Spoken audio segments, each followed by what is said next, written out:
Welcome to our channel. Today we how to install Stockpile app, beginner guide step by step clearly.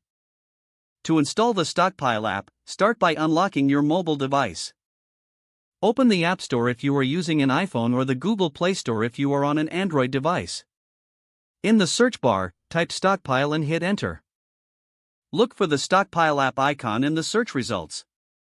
Once you find it, tap on the app to open the details page. Review the app description to ensure it meets your needs. When you're ready, look for the Install or Get button and tap it. If prompted, authenticate your download through Face ID, Touch ID, or your password. Wait for the app to download and install on your device. Once installed, locate the Stockpile app on your home screen. Tap on the app icon to launch it for the first time. Follow the on-screen instructions to create your account. Provide the necessary information, such as your email and password. You may be asked to verify your email address. Check your inbox for the verification link. After verification, log back into the app to access its features. Explore the app interface to familiarize yourself with its functions. You are now ready to start using the Stockpile app to manage your investments.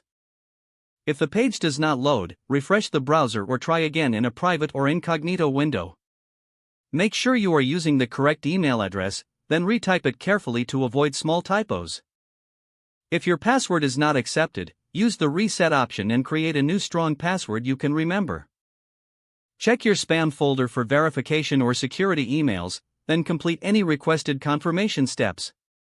Enable two-factor authentication if available to improve account security and reduce unauthorized. After signing in, review your profile details so your contact information and settings are accurate and current. If you see an error message, note it down and try again after restarting your device and internet connection. Log out when you finish, especially on shared devices, to keep your account and payment information secure. If the page does not load, refresh the browser or try again in a private or incognito window. Make sure you are using the correct email address, then retype it carefully to avoid small typos. If your password is not accepted, use the reset option and create a new strong password you can remember. Don't forget to like this video and subscribe to our channel for more step-by-step tech guides.